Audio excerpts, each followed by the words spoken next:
días, Juan Pablo. Gracias por recibirnos aquí en tu taller. Como veníamos comentando, lo primero que nos gustaría que nos contaras es tu relación con Valparaíso. Ya. Entonces, ¿cómo llegué a Valparaíso? Sí, ¿y qué influencia tuvo toda Ya, tu ya, formación en Valparaíso respecto de cosas que después llevaste al mundo del arte? claro, claro.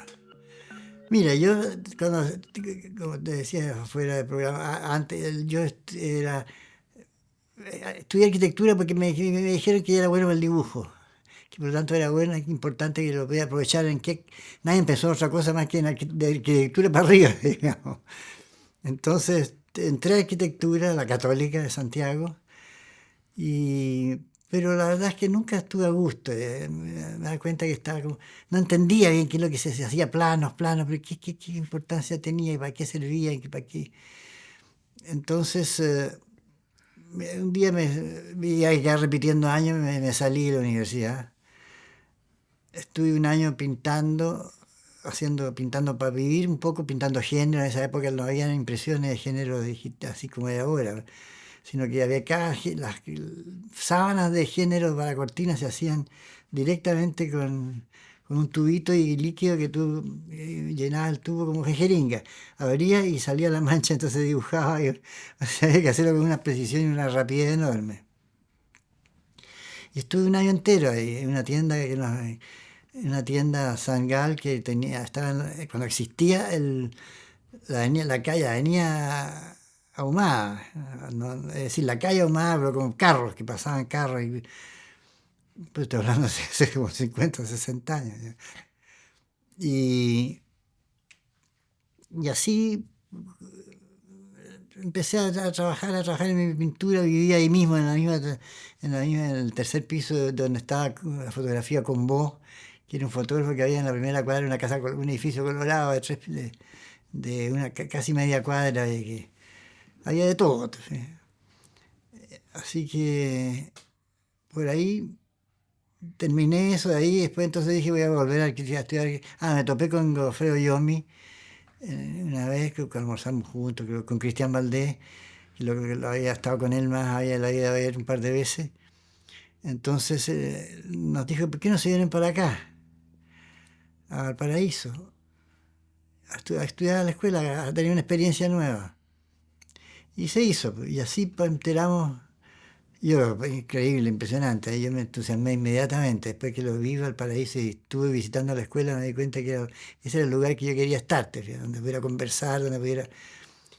Y nos fuimos, los dos, hacia allá.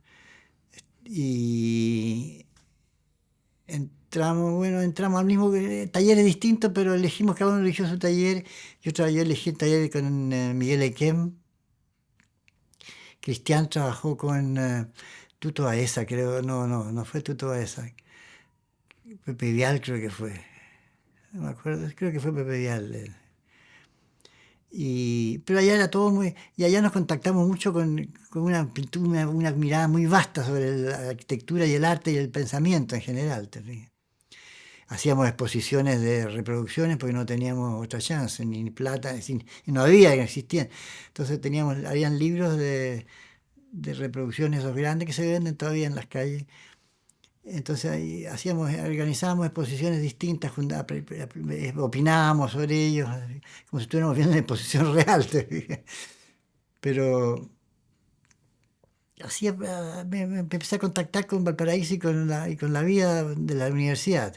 La escuela tenía su método, su rigor, pero era muy libre también, me permitía hacer muchas cosas. Yo, por ejemplo, en estos libros que he hecho estos son puros libros que yo he hecho posteriormente. Todas estas cosas son ediciones medias,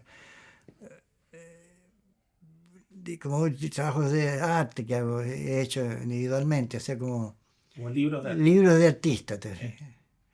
Y los podemos ver para que si me mira.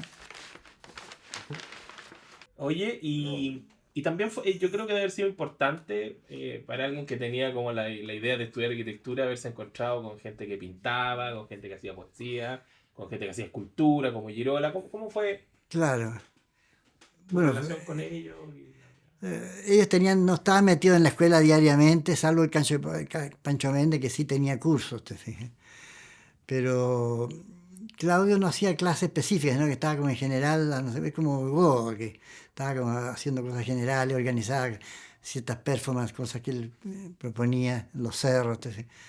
Y, y Claudio, que estaba encerrado, era muy callado, estaba encerrado trabajando siempre en el Viana, en el taller de Viana que tenían ellos. A mí me encantaba ese taller porque veía cómo pescaba los alambritos, cómo los miraba, los daba vueltas, los soldaba, todo en una perfección impresionante. Y, y hablábamos un poquito del arte concreto, del movimiento del arte concreto de que él participó también. Pero no teníamos un contacto muy permanente con ellos. Sabían la presencia que tenían, que estaban ahí. Organizamos exposiciones de ellos también, de Pancho y de Claudio, en la misma universidad. Y bueno, eso fue bueno. Que era el curso que teníamos, el curso del espacio que teníamos, que era una especie de hacer obras en que nosotros determináramos necesarias y útiles o bonitas en el espacio urbano. Y me acuerdo que había distintos trabajos. Yo trabajé mucho con cosas que están ahí en los dibujos, muchos dibujos que hay ahí que están en el libro y que tienen que ver con visiones, maneras de enfrentar el problema del espacio aplicado, te fijas, a una realidad, a un lugar. Y así que me vinculé, yo me quedaba fíjate, yo en las vacaciones, verano, me quedaba trabajando en la universidad. Siempre hay algo que hacer ahí, siempre, tú podías hacer lo que quisieras además, pero especialmente Pancho organizaba cosas, obras de teatro, y se reunían un grupo de 6 o 7 u 8 que estábamos quedando en Valparaíso, que quedábamos en la ciudad, no nos íbamos, y convidábamos, invitábamos gente de los veraneantes pues, que fueran a ver la obra, y lo pasábamos bien, bueno, hacíamos obras. Tristán Zaral con la zona GAF fue una de las obras que hicimos, con las máscaras y todas las... Y bueno, y así me fui metiendo en el problema de Valparaíso, pues ya había que hacer un proyecto naturalmente normal, como se hacen los proyectos, pero la fundamentación surgía solo el proyecto, te fijas, surgía de lo que uno de lo que uno veía, lo que había visto, iba orientándolo en lo que era el puerto y las vistas que tenía, lo que presentaba, lo que ofrecía. Yo me acuerdo que un amigo presentó, lo que hizo fue a un cerro y construyó en el cerro, con vista al mar, construyó una ventana de papel de diario de estructura de palo, una ventana grande, así como el ancho de, no sé, unos 3 metros por 1, así con un antepecho oscuro. Entonces enmarcó el espacio del mar de Valparaíso, el mar, el cielo, con esta especie de marco bastidor que le puso delante, forrado entero en blanco. Entonces se miraba el mar de otra manera, pues. Tú mirabas, era como un proyecto mínimo como para instalar, en las casas pobres pudieran instalarlo, con ventana o sin ventana, pero el lugar tenía que ser abierto. O sea, tu aproximación a las intervenciones urbanas que Un tantos poco años venían de ahí, después. claro, venían Entonces, del ver una cantidad de cosas ahí. ya. Y también mucha información seguramente de lo que estaba pasando en el arte. Siempre estábamos usando, nos pasaban de repente libros de reproducción y armábamos una pequeña salida. Ponte tú, probablemente te encontraste con Duchamp ahí por primera vez. ¿Lo viste? Fíjate que mientras estuve en la universidad nunca conocí a Duchamp. Pues. Sabía que existía, pero no me dediqué mucho a su obra. A Duchamp lo pesqué mucho después. Oye. Y lo pesqué cuando estábamos realizando... Es decir, antes, independiente de este libro, te fijas, El cuerpo blando, porque Duchamp murió en el año 86, ¿ah? 65. ¿65? Sus publicaciones se hicieron en el año 80 y tanto. La información, claro, es cierto, tienes razón. Murió en el 65.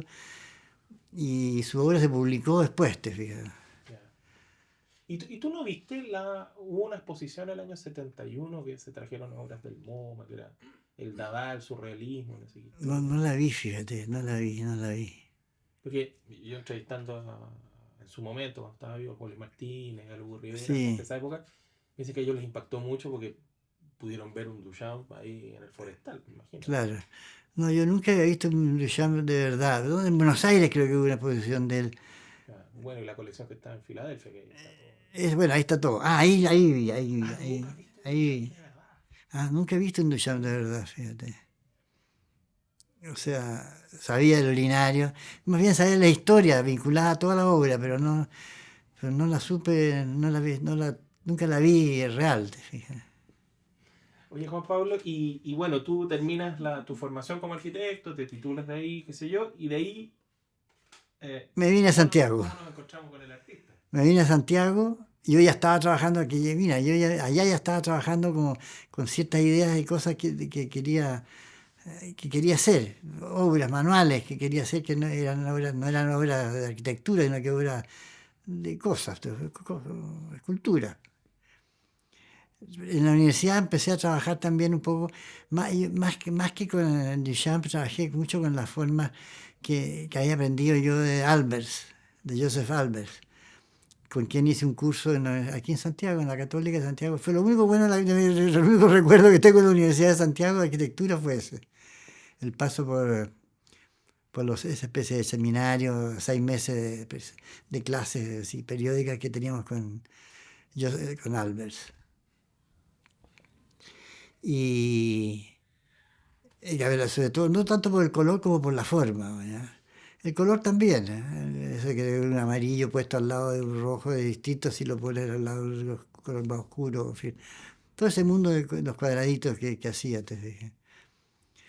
Pero también trabajaba en el espacio con palitos de fósforo, trabajábamos, me acuerdo que armábamos unas láminas grandes de palos de fósforo haciendo ritmos sobre un cartón. Entonces, en el trabajo me acuerdo de cosas de ese tipo. Y bueno, eso es como mi vida post-universitaria. Me vine a Santiago, tenía que trabajar en otra. Ahí viene el cuento de que trabajé con Miguel Equem. Primero montamos una oficina con Cristian Valdés, con Gastón Maturana, compañeros, no éramos compañeros de curso, pero éramos amigos, nos hacíamos bien. Y ¿Y en qué momento aparecen los cuerpos blandos? los cuerpos blandos parecen la manera más rara. Mucho después, porque yo ya me había salido, había disuelto la oficina, ellos seguían, yo me había retirado, porque yo dije que necesitaba mantener la creación y no producir, y además entrar plata, y las dos cosas la estaban postergándose demasiado. Entonces decidí meterme a una administración pública, cumplir un horario riguroso, dividir mi cabeza en dos, te fijas, a tal hora, y se acaba Langlois y empieza Vicuña, por eso que le puse el de Langlois Vicuña al libro ese. Y, y me puse a trabajar, pues, a trabajar en mis cosas. Y ese proyecto fue desde el año 69, 68, 69, que es cuando empecé no sé, yo no sé, yo quería limpiarme la cabeza de todo lo que había aprendido en materia de creación, de visión plástica, de visión, todo. Entonces empecé a llenar bolsas de papel, simplemente a llenar bolsas de basura de papel, algunas más largas, otras más chicas, y como el papel era gratis, tenía toneladas de papel, pues entonces llenaba una cantidad enorme de bolsas y las acumulaba y las tenía guardadas. Y por lo menos la cabeza la tengo limpia ya. No estoy lejos, estoy fuera del arte, pero estoy con la cabeza limpia. Y entonces ahí un día pasó Nemesio Antunes por mi taller, que era aquí en Nardiñac, frente a la Escuela de Derecho de la de Chile, de la escuela. Y le llamó el taller me lo había construido yo con fanolitas, están las fotografías en el libro del taller. Y decidí, entonces Nemesio se impresionó este espacio grande, como este alto, ¿te fijas? Ocupamos estas bolsas grandes que caían y se movían por el lado. Entonces me dijo, ¿por qué no propones un trabajo para el museo? Llévalo así, me dijo tal cual. Entonces ahí se me ocurrió lo de la manga de 140, 120 metros más o menos. Hay varias versiones, yo creo que la fantasía la llevó a 200 y tantos metros, pero yo creo que nunca fueron tantos. Pero 150 metros de haber sido. Y yo diría que manga manga de plástico rellena de papel, que era de un color humo.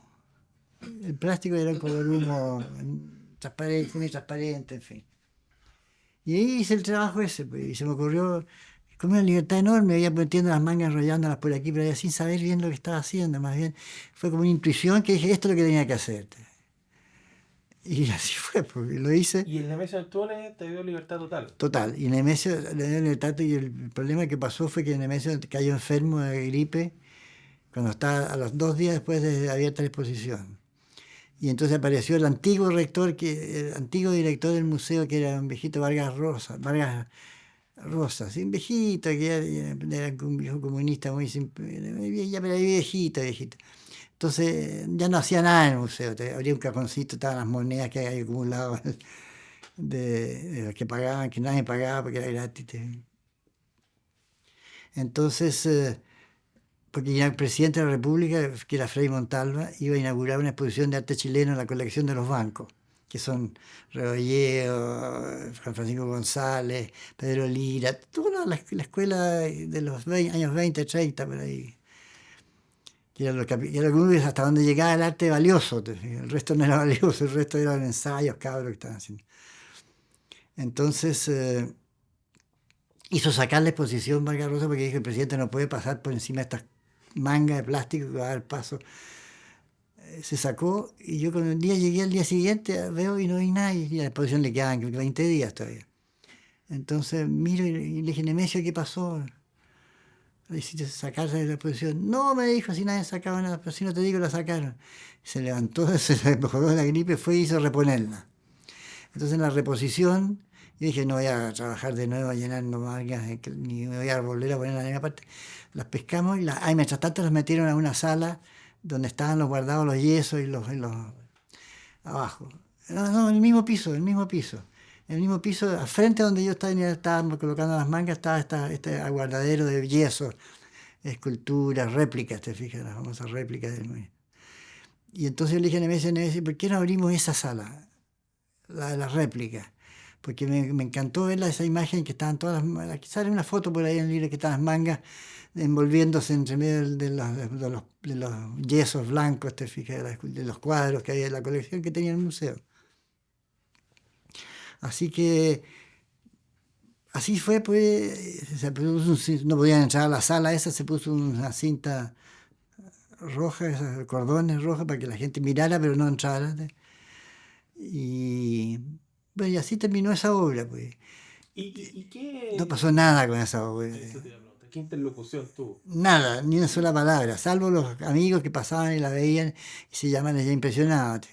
Pero fue una época muy difícil, esa época, 69, 70, una época difícil, pues estaba muy violento, todo muy preocupado de otras cosas, de cómo se acababa toda esta historia y qué pasaba. La verdad es que no hubo... Pese a que la Escuela de Bellas Artes estaba ahí al lado. La Escuela de Bellas Artes sí, pero funcionaba al lado, pero no pasó nada. O sea, tu obra no tuvo eco entre los artistas. En ese momento no. Digamos. En ese momento no. De nadie. Salvo algunos que pasaban, que era locura que están haciendo en el museo. Pero no pasó nada. Yo no recuerdo, no salió una crítica, nada. Yo no recuerdo que haya habido crítica. Yo no tengo ninguna, por lo menos. Yeah. Y pese a eso, tú persististe porque al año siguiente hiciste lo de monumentos, ¿no? Al año siguiente hice Monumentos. Bueno, ya yo 3 años seguidos hice exposiciones en el museo. Los monumentos, vino después, que eran ese ya era más consciente, ¿te fijas? Ese más consciente de la intelectualidad que planteaba, ¿te fijas? Que era los plintos de concreto, de piedra que hacen y arriba ponen la estatua.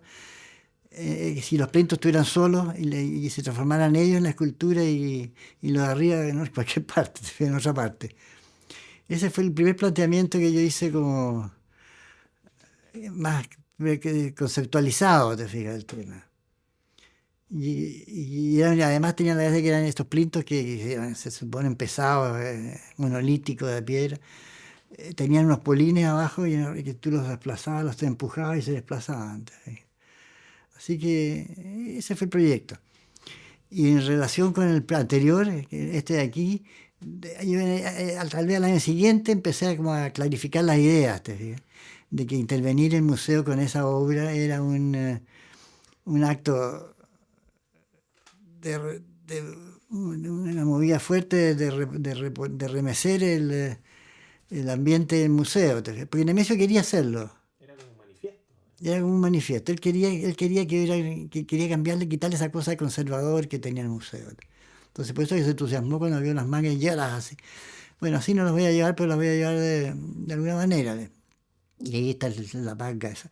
Que con eso yo estaba antes entusiasmado y los dibujos pasaban para la Alameda, pasaban por el Miguel de la Barra, para el frente, y se metían al parque al otro lado. Pero eso fue teórico porque no podía pasar. Tenía que estar colocando andamios y cuestiones muy complicadas. Pero se remitió a la palmera, digamos, al exterior a la palmera. Y bueno, ahí terminó ese proyecto. Y ahí ya quedé embarcado en algo yo, te fijas, en algo que era mío. Al año siguiente, justo al año siguiente hice los monumentos, eso. Al año siguiente, subsiguiente, hay una exposición de la imaginación es la loca del hogar, que es una exposición que estaba Nemesio, estaba la Rosette Bru, estaba Ricardo de la Razabal, creo que éramos los tres, y yo. Y yo con unos objetos. Y lo que hice fue recolectar los objetos que ya estaba trabajando, que eran muebles, sillas, veladores, platos de tallarines, cosas y las plastificaba con un baño de poliéster y ocupé el espacio central de la avenida, de la sala mate que ya la habían entregado allá. Entonces ahí se hizo esa exposición, ellos ocupaban las murallas porque estaban en una exposición de pintura y estos trabajos. Lo único que recuerdo un curador americano que pasó y que le había encantado, me dijo que le había gustado mucho la poesía visual que yo estaba planteando en ese conglomerado, que era chico, un montón 10 metros de obra. Veladores, flores, todo plastificado. Sí, eran flores verdad que las compraba y las metía en un baño negro o café oscuro y se secaban y quedaban duras. Y eso fue el año 73. Y ahí vino el golpe y nos sumimos todos. Yo me encerré, nunca más no hice exposición. Hice en una galería Cal. Una vez mostré las cosas en la galería Cal en la calle Miguel de la que sale la que va por el costado del cerro y que sale a Miguel de la Barra, creo que Santa Lucía. Sí. En subterráneo, fue lo único que hice, no mostré más. No Y mostré de más. hecho tenía una revista, la revista Cal. La revista Cal, está Sí. en una revista Cal en la portada, está ahí un trabajo de madera, de papel que estaba haciendo. Ahí empecé a trabajar con las figuras de papel. Eso es 79. El 79. Bueno, y la atención crítica que te presta Galás y Ibelitz, digamos. Porque cuando ellos escriben su famoso libro, este grandote, Sí. el año 81, ¿no? Que lanzan este libro, le dedican todo un párrafo al proyecto de Cuerpos Blandos. Ahí por primera vez sale Fíjate noticia que de esto. es muy curioso, fíjate que 10 años después de la exposición esa, hubo una exposición en que el alcalde era Mequis, Mequis no era Mequis, era... ¿Quién era? No importa, te voy a acordar seguramente. Y se hizo una exposición de arte con las generaciones nuevas, en fin, todo lo que había, y ahí aparece la silla de Nilo, que la hacen de fierro y la coloca delante de la escultura de la Rebeca Mate, ¿no es cierto? Y ahí entonces el alcalde, que es que te está tratando de acordarme, Bombal. Bombal, dice que en realidad, no, bueno, que la gente no da criterio, que no es, que cualquier cosa puede convertirse en arte y es porquería. Y eso entonces, 10 años después, alguien, creo que fue la propia Nelly Richard, que escribió una nota, recordaron esta exposición que se había hecho 10 años antes y que era mucho más importante y más impactante que esa silla de fierro de lona, la silla de lona que se había puesto ahí adelante, en fin. Así que ahí apareció, pues ahí apareció. Y yo creo que el tiempo lo que le ha puesto la historia a esta cosa, si no. Pero en algún momento Gaspar o Milan se contactan contigo, conversan contigo, te van ahí a buscar como fuente de información. Te lo digo porque como tú apareces entrevistado en el programa del año 83, Sí. ¿no? Me imagino que con el proyecto de las cajetillas culturales, qué sé yo. Ah, ya están las creditillas Claro, ya. claro. Ahí tú Ya, explicas en ya, ese programa, explicas eso. ya. ¿Te acuerdas de cuando los conociste a ellos, tal vez? ¿O no? A Gaspar lo conocí antes, a Milan no menos, porque estaba director del museo Milan, no. Sí, No, no, ¿no? la época de la dictadura no. Ah, está en la dictadura, estamos en la. No, entonces no. Estamos en el año 80. Sí, no sé, no me acuerdo, fíjate, de ese programa. Ya. No me acuerdo del programa ese. Ellos me contactaron, con Gaspar, a Gaspar lo conocía, yo había ido varias veces a hacerle cursos allá al grupo, que cada cierto tiempo, una vez al año por lo menos, él juntaba a distintos artistas y le daba una de sus horas disponibles que explicara su obra. ¿Te fijas? Y él se sentaba como alumno atrás y me hacía preguntas, entonces todos los alumnos iban anotando, en fin. Y eso fue en esa época, sí, hizo varias veces eso. Yo fui un par de veces, no me acuerdo exactamente la fecha que fui, ¿sabes? Pero a explicar la obra, porque hay un poco contar el mismo cuento que estoy contando ahora, del cómo Y lo de la cajetilla cultural es interesante porque es como una manera de circular, digamos, con obra, pero sin galería, sin museo detrás. ese trabajo me encantó a mí porque lo conceptual, lo teórico que envolvía, te fijas. De luego era una cajetilla de cigarro, exactamente igual. Debo tener un ejemplar por ahí. Parecía la víscera, porque tenía una banda roja que lo envolvía y lo cerraba. Estaba hecha igual que una cajetilla, desarmaba una cajetilla, yo la había abierto por todas sus caras, la puse para hacer el molde de papel en el cual iba a hacer las 50 cajetillas que iban a cantar el trabajo. Y entonces tenía, en vez primero que era una cajetilla en vez de cigarros tenía papelillo. Entonces yo decía, bueno, la cajetilla cultural, vino ahí a hacerle la asociación del nombre. Cigarros, que no es, pero es cultural porque contiene 10 papelillos. Los papelillos estaban doblados, eran 10 exactamente, que llenaban la cajetilla completa. Ahí hay una entrevista, bonita entrevista de Champ. Ahí aparece la primera entrevista de Champ. Que la hace ¿cómo se llama? ¿Quién la hizo? Cercaban. Pierre Cabal.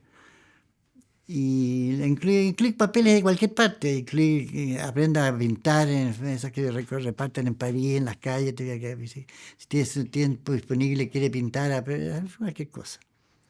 Un poema de un amigo mío que es Gustavo Berín, que está el viejito que murió hace tiempo ya, pues, y que escribió un viejo muy simpático y escribía poesías muy cortas, casi como que parecía la poesía visual, este fin.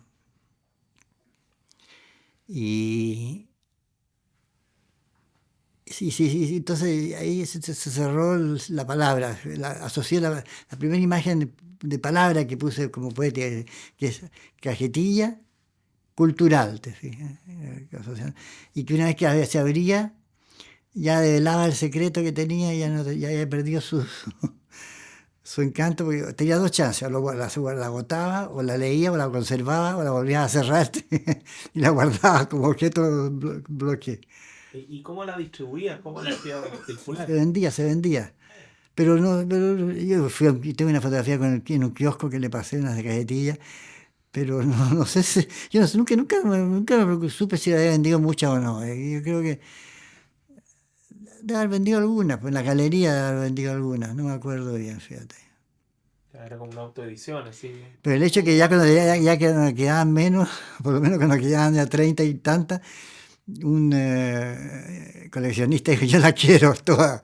Ah, Las metimos en un frasco, en una caja de acrílico transparente y ahí se fueron. sí, sí, creo que en este catálogo viene la... Ahí viene la foto, sí, puede ser. Ahí esa es la historia de la cajetilla cultural. Que a mí me encanta como obra porque es una obra que se disemina, pero nunca, o sea, tiene dos chances, o se bota, desaparece, o se rearma y se guarda, pero que se bifurca de a una, son todas iguales, así que no tienen problema. Oye, Juan Pablo, tú me decías que no te acordabas mucho del programa de televisión este...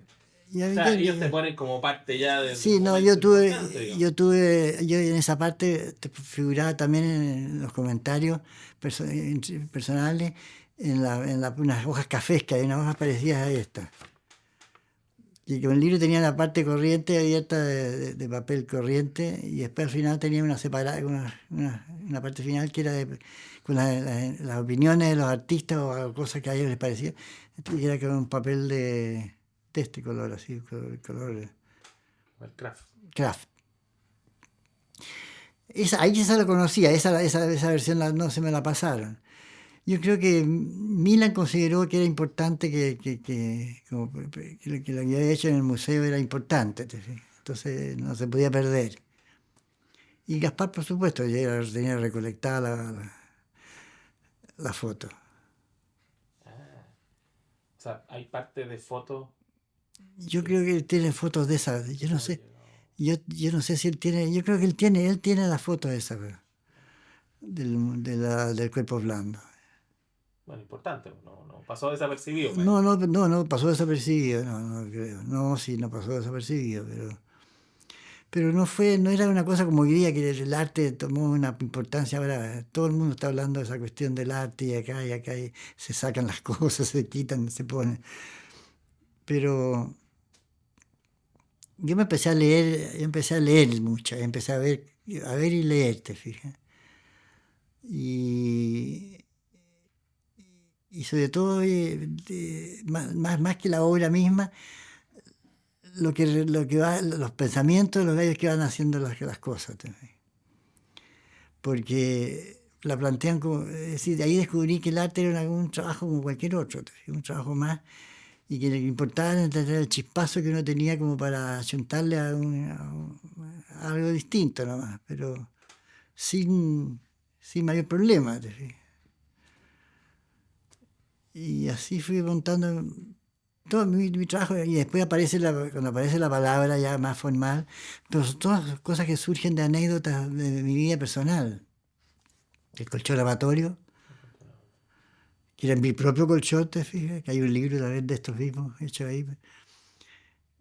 El carnet sentimental, que también las dos están asociando palabras unas con otras, te fijas, cambiando el sentido. Te fijas. Colchón, bueno, el colchón es un colchón. Amatorio ya está en un colchón especial, te fijas, que ya te ha defendido batallas. Te fijas. Después, en el caso de el carnet sentimental también, una pecera llena de agua, que es como tiene un pescado adentro, un pescadito esos de colores. Pero que en vez de eso yo le coloco mi carnet, mi cédula de identidad flotando a una cierta profundidad, que se mantenga flotando, para no se vaya al fondo ni se quede arriba. Entonces llamarlo carnet sentimental, asociando la palabra de carnet, que en una época que estaba prohibido hacer el carnet, el carnet era, hay que andar con él en el bolsillo permanentemente. Pero no recuerdo que haya pasado nada trágico con el carnet sentimental. Bueno, yo creo que puede figurar posterior. ¿Ah? A ver. No, el carnet son de esa misma época. Y todavía tengo los carnets por ahí. El carnet sentimental, que tiene esa frase, nadando en mi carnet, te espero, vida mía, que era un regalo, pues ella quería la carácter sentimental. Un regalo que yo le hacía a una persona con la que me quería, te fijas. Y así empezaron a aparecer los nombres, pues, todos. Y después de esos trabajos que eran como que se acercaban a esto de la poesía visual, porque incorporaban la palabra, tú pasaste como a un trabajo mucho más escultórico, digamos, ¿no? Bueno, claro, Yo me acuerdo, lo vi yo, eso y me impactó un montón, el año 86, 87, en la Bienal de Valparaíso, cuando pusiste un montón de fragmentos de sí, sí, sí, cuerpo, sí, sí, sí. fue bien impresionante. Fue un Sí, proyecto muy bonito y a partir de ahí empezó como un trabajo tuyo, digamos, ¿cierto? En torno a, como a empezar a juntar todos estos fragmentos. empecé a trabajar con... Claro, que pasa que yo siempre he trabajado con mira, cosas baratas. Yo no sería capaz de golpear una piedra ni siquiera un mes. Es que hacer una escultura de piedra y jamás, o de bronce, o de fundía, menos. Nada. O simplemente las cosas que se me iban dando las iba juntando cuando de repente aparecían obras. Esa de la exposición, la Bienal de Valparaíso, en el año 87 fue, ¿no? También ya estaba empezado, había empezado ya en el año 83, ya había empezado a trabajar con materiales plásticos, partes, piececitas, partes de, te fijas. En una exposición que hice en la galería de la Isabel Alinat que tenía ahí en Bucarest, en esa época, hace 80 años ya, sí, 80 años no, 50 y tantos años. Y en esa exposición ya hice las primeras trabajos en plasticina. Plasticina y papel, una especie de estructura de papel y con la plasticina al terminal. Entonces también había propuesto que contra el arte o contra la posibilidad de reproducir una taza, como podría ser la fábrica, te fijas, un modelo de taza, y más bien me acercaba al lado de la artesanía, que es hacer cada una manualmente, pero iguales, la misma pero igualmente, pero siempre distinta, y siempre única, porque es manual, te fijas, hecha con las manos cada una. Entonces en esa exposición propuse hacer 60 figuras divididas en grupos de A5, o 5 eran así, zapatos, chalas, cualquier cosa, discos, los vinilos, esos que tenían el sello rojo y que eran base de cartón que yo las forraba con plasticina. Y así hice pollos, broiler, ese pollo saliendo del horno, estaban bien cinco de cada uno. Ratones habían.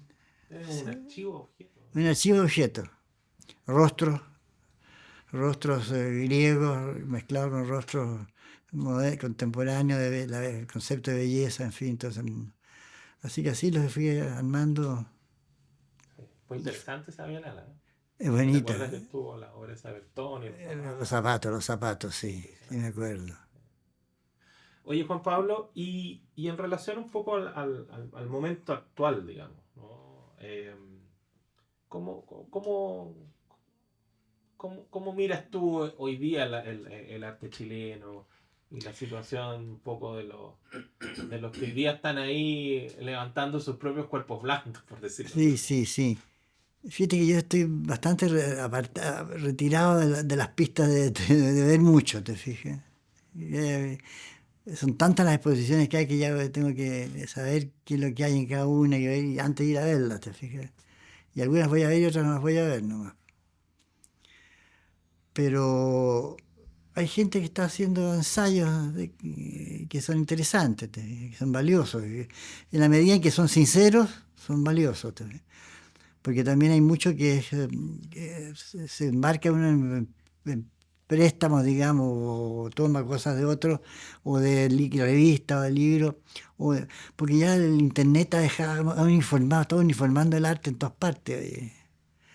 ya los pasos que dio Duchamp en su momento se han pero multiplicado en cantidades industriales, ¿te fijas? En muchas partes. Todos los artistas están proponiendo cosas nuevas, ¿te fijas? Nuevas, pero en el fondo siguen siendo las mismas, los mismos principios. No sé si te parece o te explico. Me parece lo que a ti te parezca. Es tu opinión. Pero No, a mí lo que me parece es que si yo miro fines de los años 60, pienso en lo que significó tu trabajo, y es como una especie de terremoto grado 10, y hoy día son como muchas réplicas nomás. réplicas, muchas réplicas. Por usar una metáfora elegante. Claro, es un poco eso, otros ya son tantas que ya se ha transformado como una ser artista, todos pueden ser artistas, y pueden serlo, te digo, pero habría que ver cuál es la intensidad y la pasión que uno pone en cada cosa y cuánto tiempo se sostiene también en eso y no cambia porque fue una volada que se pegó. Entonces eso es importante, porque yo creo que muchos artistas lo tienen, algunos, varios, te fijas, de los que uno conoce, dan esos pasos. O lo empiezan a dar y hay que ver cómo siguen, también, para dónde van. Una última cosa, tu relación con los teóricos, porque han pasado así como de refilón esta idea de que bueno, primero no se puso atención crítica, ni había, porque, digamos, ¿quién era el crítico del año 68? Romera, por ejemplo. Claro, eso. Romera no le Romera, papá, digamos. Romera tiene una anécdota muy divertida, que yo firmaba como Langlois y también firmaba como Vicuña. Entonces Romera, en uno de sus libritos ese que se escribió sobre el arte, unos libritos chicos, decía, y de las generaciones nuevas, bueno, hay dos personas que me llaman, el señor Langlois que escribe, y el señor Vicuña, como dos personas distintas, absolutamente distintas. Genial. Es Está bien, pero es como un trabajo. como el chiste de Ortega y Gasset, más o menos. Decía, bueno, otra obra más, pues le dije yo. Ya, o sea, bueno, te fijas, o sea, Romera no se concentró mucho en tu trabajo, pero No, pero ahí ya me dijo eso en un parrafito así, en las páginas finales ya del libro. Pero bueno, es así, pues, es así. perfecto.